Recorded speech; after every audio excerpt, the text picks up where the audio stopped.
Man, just as a light heavyweight great, I have to ask you, man, we have a great light heavyweight fight coming up for undisputed Benevidez versus Bivol. Just stylistically, break it down for me. If Bivol have his best day, and he's gonna have to be his best, he can outbox Benevidez. But he better have his head on a swivel. I don't think Bivol, as slick as he need to be to handle Benevidez, and then I don't think he have that knockout power to put something in the back of Benevidez's head. You can get knocked out tonight too. So you need that. If you can't put that in the back of Benevidez's head, I think Benevidez gonna walk through him. And I think he'll end that fight within 12 also. Because I don't see a fighter out there that has the technique, boxing, defense, you know, the swag. You gotta have it all to beat a guy like Benevidez. And to be a complete fighter, you gotta be the magic man, bro. You gotta be the magic man to go out and pull that one off. You hear me?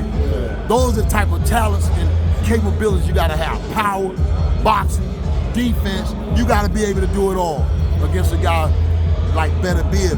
And I just don't think Bivol have the power to slow him down. Does David Benevidez possibly have that? Because he's moving up. It sounds like he's fighting Vazdik to become the mandatory for the WBC, which obviously would be whoever wins that fight. Do you think David maybe has that? David could possibly have that, but you know, he's moving up. See, David punches they're not gonna affect Benevidez like they did those other smaller guys.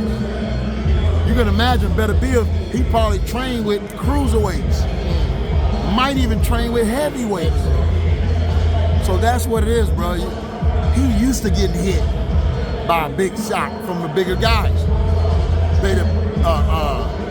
Benevidez is not. And that's why I thought, believe it or not, Canelo would have fought. I think Canelo and Benevidez would have been a much greater fight than a lot of people were thinking. Everybody just writing Canelo off. But David Benevidez has never been in there with a talent like Canelo either. You feel me?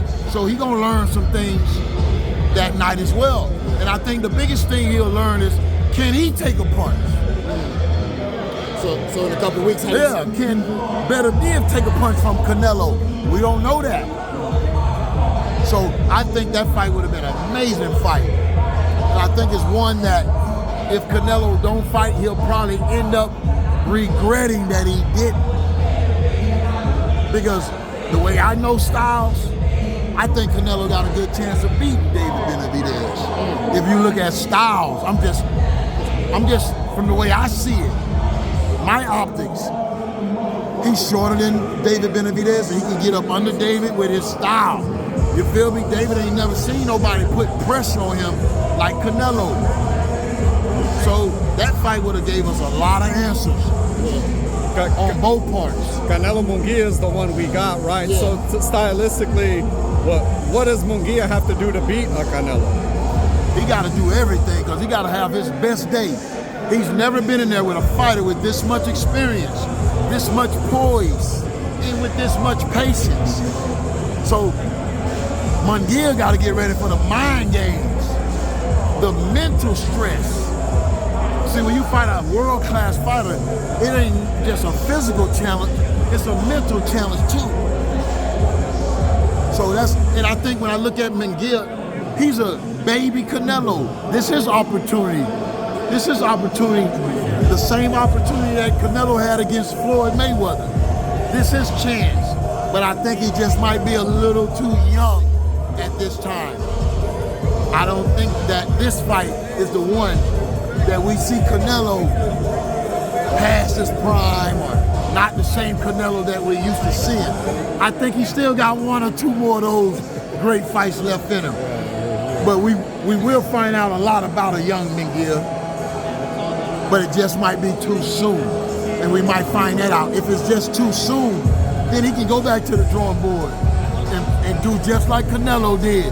Come back and then dominate for years to come.